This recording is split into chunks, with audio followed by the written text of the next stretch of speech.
Hello students, आपका स्वागत है हमारे यूट्यूब चैनल पे। आज हम इस क्लास में पढ़ेंगे 2 मई 2026 से संबंधित जितने महत्वपूर्ण क्वेश्चंस बन सकते हैं उन सभी क्वेश्चंस को देखेंगे। तो वीडियो को लास्ट तक जरूर देखें। आप किसी भी सरकारी नौकरी की तैयारी कर रहे हैं तो हमारे चैनल से जरूर जुड़ें। हाँ, तो आज के टॉपिक्स काफी एग्जाम ओरिएंटेड होने वाले हैं। बिल्कुल। तो चलो अब अगली स्लाइड देखते हैं। देखते हैं पहली स्लाइड में क्या है। देखो, इस स्लाइड पर हमें भारत का नक्शा, एक ट्रॉफी, कुछ बुलेट पॉइंट्स, एक जीके फैक्ट बॉक्स और नीचे 2 MCQs दिखाई दे रहे हैं। अच्छा, ये पंचायत उन्नति सूचकांक के बारे में है। हाँ, पंचायत उन्नति सूचकांक 2.0 जो 2023-24 की रिपोर्ट है, ये राष्ट्रीय पंचायती राज दिवस पर जारी की गई है। इसमें त्रिपुरा ने सर्वोच्च प्रदर्शन करते हुए शीर्ष स्थान हासिल किया है। अरे वाह, मतलब त्रिपुरा सबसे आगे है। एकदम। इसमें टॉप 5 राज्य हैं। पहला त्रिपुरा, दूसरा तेलंगाना, तीसरा आंध्र प्रदेश, चौथा ओडिशा और 5वां महाराष्ट्र। तो मेरे एक क्वेश्चन है यहाँ पर, त्रिपुरा के कुल कितने प्रतिशत पंचायतें इस इंडेक्स में अग्रणी यानी फ्रंट रनर मानी गई हैं? स्लाइड के अनुसार देखें तो लगभग 80%, यानी त्रिपुरा की 943 फ्रंट रनर पंचायतें इसमें शामिल हैं। ये पॉइंट एग्जाम के लिए इंपॉर्टेंट लग रहा है। बिल्कुल। और जीके फैक्ट बॉक्स पर भी ध्यान दो। वर्तमान में राजीव रंजन सिंह, जिन्हें ललन सिंह भी कहते हैं, वो हमारे पंचायती राज मंत्री हैं। अपॉइंटमेंट्स वाले सेक्शन के लिए ये बहुत जरूरी है। हाँ, मंत्रालयों से तो क्वेश्चन बनते ही हैं। सही कहा। अब पहला MCQ पढ़ता हूं। पंचायत उन्नति सूचकांक 2.0 में किस राज्य ने शीर्ष स्थान हासिल किया? अभी हमने पढ़ा, इसका जवाब त्रिपुरा होना चाहिए। एकदम सही जवाब है, ऑप्शन बी त्रिपुरा। दूसरा सवाल है, वर्तमान में भारत के पंचायती राज मंत्री कौन हैं? ये ऑप्शन सी होगा, राजीव रंजन सिंह। बिल्कुल सही जवाब, ऑप्शन सी। तो समरी यह है कि त्रिपुरा पंचायतों के मामले में नंबर 1 पर है। चलो अब अगली स्लाइड देखते हैं। ठीक है, नेक्स्ट स्लाइड आ गई। इस स्लाइड में गोताखोर यानी स्कूबा डाइवर की तस्वीर है। इंडियन नेवी का लोगो है, कुछ पॉइंट्स हैं, एक फैक्ट बॉक्स है और 2 MCQs हैं। ये किसी सैन्य अभ्यास के बारे में लग रहा है। हाँ, ये INSLN डाइवेक्स 2024 है। ये एक द्विपक्षीय डाइविंग अभ्यास है जो भारत और श्रीलंका के बीच कोलंबो में सफलतापूर्वक आयोजित हुआ है। अच्छा, ये श्रीलंका में हुआ है। बिल्कुल। और ये इसका चौथा संस्करण है। भारत की तरफ से इसमें INS निरीक्षक ने हिस्सा लिया है। तो मेरा क्वेश्चन ये है कि भारतीय नौसेना की तरफ से किस जहाज या पनडुब्बी ने इस अभ्यास में भागीदारी की है? जैसा मैंने बताया, इसका उत्तर है INS निरीक्षक। इसी ने भारत का प्रतिनिधित्व किया है। ये पॉइंट एग्जाम के लिए इंपॉर्टेंट लग रहा है। बहुत इंपॉर्टेंट है। और इस बॉक्स को भी देखो, भारत और श्रीलंका के बीच मित्र शक्ति जो कि आर्मी का अभ्यास है और स्लेनिक्स जो नेवी का अभ्यास है, ये दोनों भी होते हैं। हाँ, डिफेंस करंट अफेयर्स में ऐसे डायरेक्ट क्वेश्चन आते हैं। बिल्कुल आते हैं। तो पहला MCQ है, द्विपक्षीय डाइविंग अभ्यास INSSLN डाइवेक्स 2024 का आयोजन कहाँ किया गया? इसका जवाब है ऑप्शन बी, कोलंबो। एकदम सही। दूसरा सवाल, मित्र शक्ति सैन्य अभ्यास भारत और किस देश के बीच होता है? ये ऑप्शन सी होगा, श्रीलंका। बिल्कुल सही जवाब है, ऑप्शन सी, श्रीलंका। तो नेवी का ये डाइविंग अभ्यास कोलंबो में हुआ और INS निरीक्षक ने हिस्सा लिया। चलो अब अगली स्लाइड देखते हैं इसमें क्या नया है। इस स्लाइड में हरे भरे पत्तों और इलेक्ट्रिक सिंबल वाले एफिल टावर का ग्राफिक है। कुछ पॉइंट्स हैं, बॉक्स है और 2 प्रश्न हैं। एफिल टावर है, मतलब फ्रांस की बात हो रही है। सही पकड़ा। फ्रांस जीवाश्म ईंधन यानी फॉसिल फ्यूल परित्याग रोड मैप जारी करने वाला यूरोप का पहला देश बन गया है। अच्छा, पहला देश बन गया है। इसका मुख्य उद्देश्य क्या है? इसका मुख्य उद्देश्य जलवायु परिवर्तन से निपटना और कार्बन तटस्थता हासिल करना है।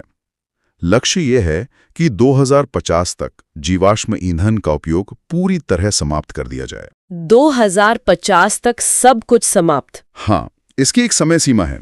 कोयला 2030 तक, तेल 2045 तक और गैस 2050 तक समाप्त करने का लक्ष्य है। तो मेरा एक क्वेश्चन है, तेल और गैस के उपयोग को खत्म करने का टारगेट ईयर क्या रखा गया है? स्लाइड की डेटा के हिसाब से तेल के लिए 2045 है और गैस के लिए 2050 है। ये पॉइंट एग्जाम के लिए इंपॉर्टेंट लग रहा है। एकदम इंपॉर्टेंट है। और एक चीज बता दूं, बॉक्स में लिखा है कि यूनेस्को का मुख्यालय फ्रांस की राजधानी पेरिस में स्थित है। अंतर्राष्ट्रीय संगठनों के हेडक्वार्टर्स हमेशा एग्जाम में पूछे जाते हैं। हाँ, यूनेस्को तो अक्सर पूछा जाता है। तो अब MCQ देखते हैं। किस देश ने जीवाश्मी ईंधन उपयोग समाप्त करने के लिए 2050 की सीमा निर्धारित की है? ये तो आसान है, ऑप्शन सी, फ्रांस। बिल्कुल सही। दूसरा क्वेश्चन है, रोडमैप के अनुसार कोयले का उपयोग समाप्त करने का लक्ष्य वर्ष क्या है? कोयले के लिए सबसे पहला टारगेट था तो ऑप्शन ए 2030 होना चाहिए। एकदम सही जवाब ऑप्शन ए। पर्यावरण संरक्षण में फ्रांस का 2050 का टारगेट एक बड़ा कदम है। चलो अब अगली स्लाइड देखते हैं। ठीक है। इस स्लाइड पर एक स्मार्टफोन पर इमरजेंसी अलर्ट का मैसेज दिख रहा है जिस पर सीवियर अलर्ट लिखा है। पीछे मोबाइल टावर है और नीचे पॉइंट्स, बॉक्स और एमसीक्यूज हैं। ये कोई नया अलर्ट सिस्टम लग रहा है। हाँ, इसे सचेत अलर्ट सिस्टम कहते हैं। ये एक मोबाइल आधारित आपदा संचार प्रणाली है। इसे ज्योतिरादित्य सिंधिया और अमित शाह द्वारा लॉन्च किया गया है। सचेत सिस्टम, नाम तो अच्छा है। बिल्कुल, और इसकी सबसे बड़ी विशेषता यह है कि ये बिना इंटरनेट के सेल ब्रॉडकास्ट तकनीक द्वारा तत्काल चेतावनी देता है और ये कॉमन अलर्टिंग प्रोटोकॉल पर आधारित है। तो मेरा क्वेश्चन ये है कि क्या आपदा के समय इस सिस्टम से अलर्ट पाने के लिए मोबाइल में इंटरनेट होना जरूरी है? बिल्कुल नहीं, यही तो इसकी खासियत है। ये बिना इंटरनेट के सेल ब्रॉडकास्ट तकनीक से काम करता है। ये पॉइंट एग्जाम के लिए इंपॉर्टेंट लग रहा है। बहुत ज्यादा। और बॉक्स को देखो, सचेत को दूरसंचार विभाग द्वारा राष्ट्रीय आपदा प्रबंधन प्राधिकरण यानी एनडीएमए के सहयोग से विकसित किया गया है। एनडीएमए का इन्वॉल्वमेंट जरूरी है इसमें। हाँ। तो पहला एमसीक्यू है, देशव्यापी मोबाइल आधारित आपदा संचार प्रणाली का नाम क्या है? इसका जवाब ऑप्शन बी होगा, सचेत। बिल्कुल सही, ऑप्शन बी। दूसरा क्वेश्चन, सचेत प्रणाली को किन मंत्रियों द्वारा लॉन्च किया गया? ऑप्शन बी, ज्योतिरादित्य सिंधिया और अमित शाह। एकदम सही जवाब। तो सचेत सिस्टम से बिना इंटरनेट के इमरजेंसी अलर्ट सीधे फोन पर आएगा।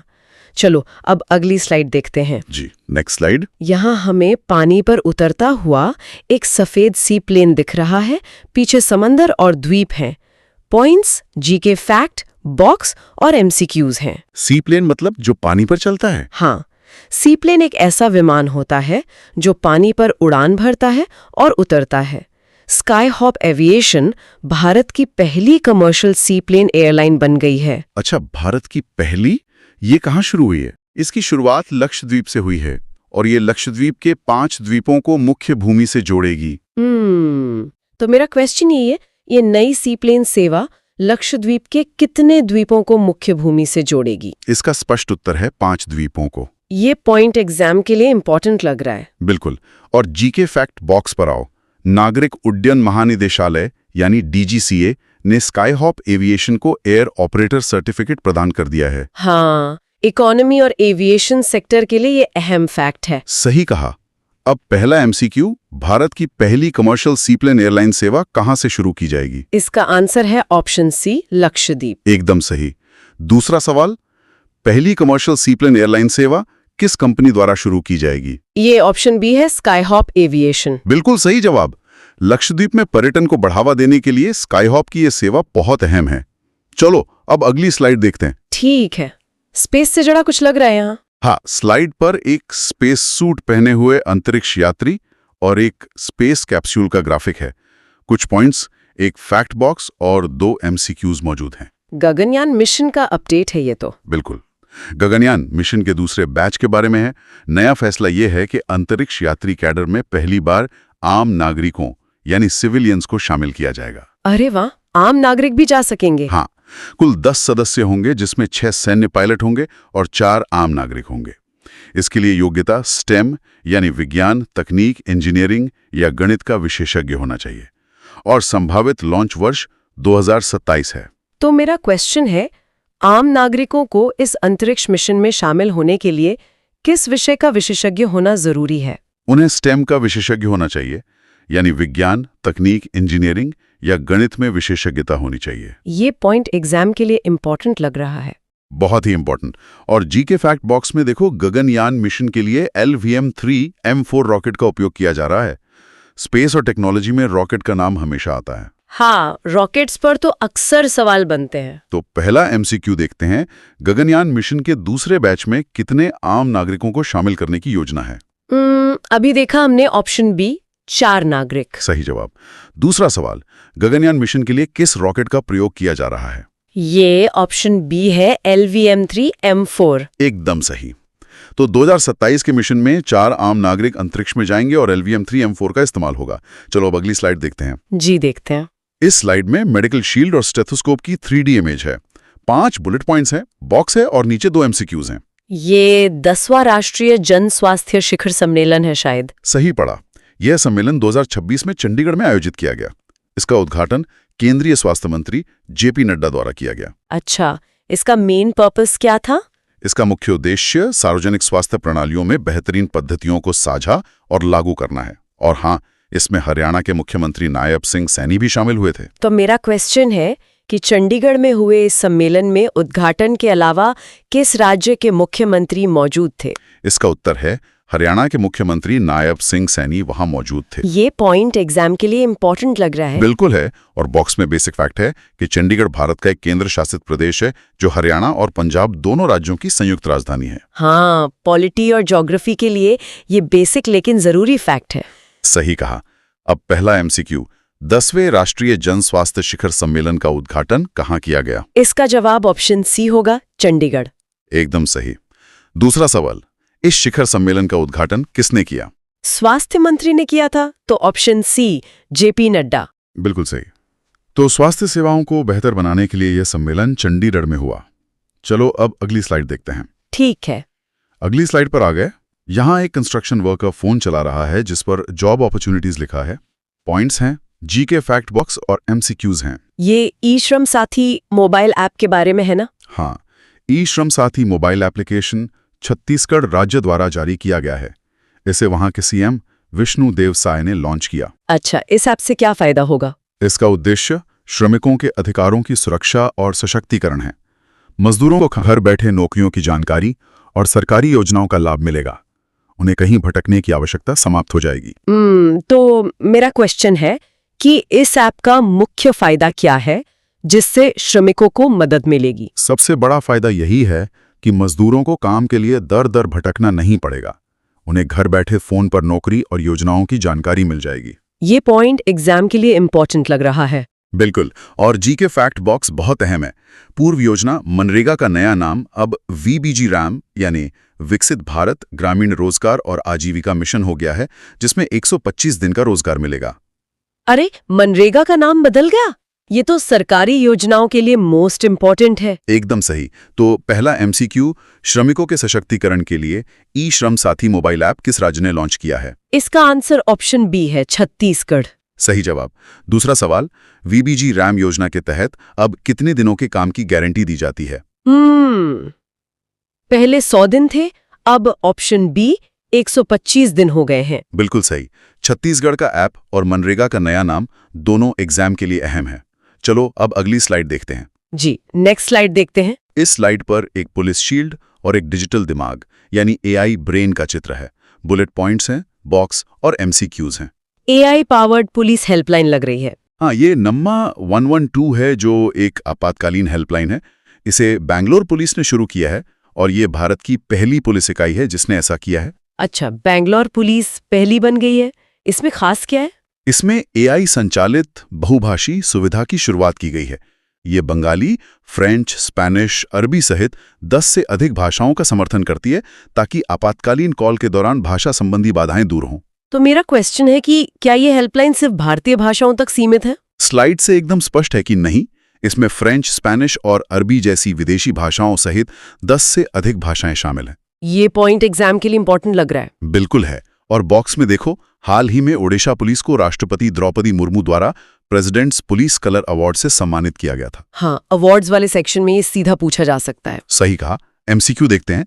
112 आपातकालीन हेल्पलाइन में एआई बहुभाषी सुविधा शुरू करने वाली पहली पुलिस इकाई कौन सी? इसका जवाब ऑप्शन सी है, बेंगलुरु पुलिस। एकदम सही। दूसरा सवाल, हाल ही में किस राज्य की पुलिस को प्रेसिडेंट्स पुलिस कलर अवार्ड प्रदान किया गया है? इसका आंसर ऑप्शन ए है, ओडिशा पुलिस। बिल्कुल सही। बेंगलुरु पुलिस ने भाषा की रुकावट दूर करने के लिए एआई आधारित पहल की है। चलो अब अगली स्लाइड देखते हैं। ठीक है, अगली स्लाइड। यहां एक चमकती हुई किताब की इमेज है जिस पर The Book of Daily Brilliance 111 Days to Transformation लिखा है। साथ में ऑथर की डिटेल्स, एक बॉक्स और एमसीक्यूज हैं। ये बुक्स एंड ऑथर्स वाले टॉपिक से है। हाँ, ये नई पुस्तक पामेला पूजा कृपलानी द्वारा लिखी गई है और इसे हार्पर कॉलिंस द्वारा प्रकाशित किया गया है। अच्छा, इसका विषय क्या है? यह किताब व्यक्तिगत जीवन में बदलाव और ट्रांसफॉर्मेशन के विषय पर आधारित है। तो मेरा क्वेश्चन है, यह पुस्तक मुख्य रूप से किस विषय पर फोकस करती है? जैसा मैंने बताया, यह व्यक्तिगत जीवन में बदलाव और ट्रांसफॉर्मेशन पर फोकस करती है। यह पॉइंट एग्जाम के लिए इम्पोर्टेंट लग रहा है। बिल्कुल। और जीके फैक्ट बॉक्स पर ध्यान दो। जनरल एमएम नरवणे ने हाल ही में 4 स्टार्स ऑफ डेस्टिनी नामक महत्वपूर्ण पुस्तक लिखी है। ये बुक्स एंड ऑथर्स के लिए एकदम हॉट क्वेश्चन है। हाँ, मिलिट्री जनरल्स की किताबें अक्सर एग्जाम्स में आती हैं। एकदम सही। तो पहला MCQ, The Book of Daily Brilliance 111 Days to Transformation की लेखिका कौन है? ये ऑप्शन बी है, पामेला पूजा कृपलानी। सही जवाब। दूसरा सवाल, चर्चित पुस्तक 4 स्टार्स ऑफ डेस्टिनी किसके द्वारा लिखी गई है? Option C, General MM Naravane. बिल्कुल सही। पामेला जी और जनरल नरवणे दोनों की किताबें याद रखनी है। चलो अब अगली स्लाइड देखते हैं। जी, नेक्स्ट आ गई।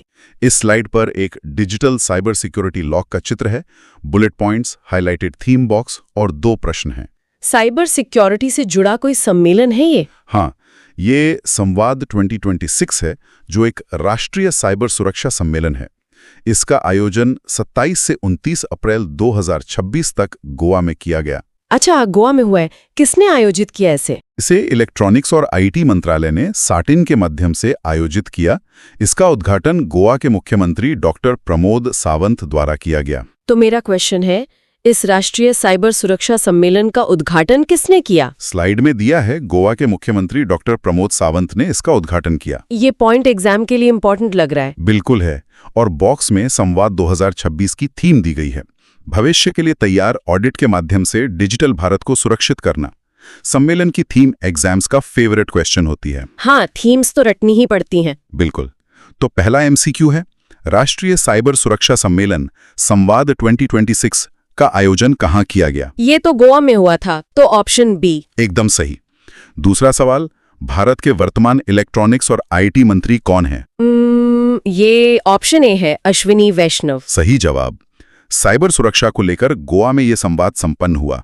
चलो अब अगली स्लाइड देखते हैं। ठीक है, अगली स्लाइड। इस स्लाइड में एक ऊपर जाता हुआ 3D ग्राफ यानी तीर और एक ग्रीन टिक वाली सुरक्षा शील्ड बनी है। पॉइंट्स, जीके फैक्ट बॉक्स और एमसीक्यूज हैं। ये सेबी से जुड़ा कोई नया प्लेटफॉर्म लग रहा है। बिल्कुल, ये पर्व प्लेटफॉर्म है, जिसे भारतीय प्रतिभूति और विनिमय बोर्ड यानी सेबी द्वारा लागू किया गया है। इसे मई 2026 में लागू किया गया। अच्छा, इसका मकसद क्या है? इसका उद्देश्य निवेशकों की सुरक्षा और पारदर्शिता को बढ़ाना है। ये वित्तीय संस्थाओं के पिछले प्रदर्शन के दावों को सत्यापित और मानकीकृत करता है। पर्व का पूर्ण रूप है past risk and return verification agency. तो मेरा क्वेश्चन ये है, पर्व प्लेटफॉर्म का फुल फॉर्म क्या है? इसका फुल फॉर्म है past risk and return verification agency. ये पॉइंट एग्जाम के लिए इंपॉर्टेंट लग रहा है। बहुत ज्यादा। बॉक्स में लिखा है कि पर्व ये सुनिश्चित करता है कि निवेश निर्णय से पहले निवेशक को सटीक और पारदर्शी डेटा प्राप्त हो सके। इकोनॉमिक्स के नजरिए से ये एक बड़ा रिफॉर्म है। हाँ, शेयर बाजार के क्वेश्चंस में ही आ सकता है। तो पहला एमसीक्यू, निवेशकों की सुरक्षा के लिए पर्व प्लेटफॉर्म को किसने लागू किया है? इसका जवाब ऑप्शन सी है, सेबी ने। एकदम सही। दूसरा सवाल, पर्व का पूर्ण रूप क्या है? अभी पढ़ो हमने, option B, past risk and return verification agency. बिल्कुल सही। सेबी का ये पर्व प्लेटफॉर्म निवेशकों को गलत दावों से बचाएगा। चलो अब अगली स्लाइड देखते हैं। देखते हैं इसमें क्या है। यहाँ एक रोबोटिक हाथ है जो एक माइक्रोचिप पकड़े हुए है और उस चिप पर महाराष्ट्र का नक्शा बना है। साथ में पॉइंट्स, एक बॉक्स और एमसीक्यूज हैं। ये किसी स्टेट की एआई पॉलिसी लग रही है। हाँ, ये महाराष्ट्र की आर्टिफिशियल इंटेलिजेंस नीति 2026 है। इसे राज्य कैबिनेट ने सीएम देवेंद्र फडणवीस की अध्यक्षता में मंजूरी दी है। अच्छा, इस नीति का मेन गोल क्या है? मुख्य लक्ष्य राज्य में नवाचार यानी इनोवेशन को बढ़ावा देना है। निवेश लक्ष्य वर्ष 2021 तक 100 करोड़ रुपए से अधिक का निवेश आकर्षित करना है और 1.5 लाख रोजगार के अवसर पैदा करने हैं। तो मेरा क्वेश्चन है कि इस एआई नीति का निवेश लक्ष्य कब तक और कितना रखा गया है? इसका लक्ष्य वर्ष 2021 तक 100 करोड़ रुपए से अधिक का निवेश आकर्षित करना है। ये पॉइंट एग्जाम के लिए इंपॉर्टेंट लग रहा है। बिल्कुल। और फैक्ट बॉक्स को देखो, महाराष्ट्र राज्य ने हाल ही में राज्य में फुटबॉल को बढ़ावा देने के लिए प्रोजेक्ट महादेव की भी शुरुआत की थी। स्टेट स्पेसिफिक करंट अफेयर्स के लिए ये बहुत महत्वपूर्ण है। हाँ, स्पोर्ट्स वाले प्रोजेक्ट्स भी इंपॉर्टेंट होते हैं। सही कहा। एमसीक्यू देखते हैं। किस राज्य ने नवाचार को बढ़ावा देने के लिए एआई नीति 2026 को मंजूरी दी है? इसका जवाब ऑप्शन डी है, महाराष्ट्र। सही जवाब। दूसरा सवाल, महाराष्ट्र एआई नीति के तहत 2021 तक कितने रोजगार पैदा करने का लक्ष्य है? ये ऑप्शन सी होगा, 1.5 लाख। एकदम सही। महाराष्ट्र टेक्नोलॉजी और रोजगार में तेजी से आगे बढ़ रहा है। चलो अब अगली स्लाइड देखते हैं। जी, नेक्स्ट आ गई।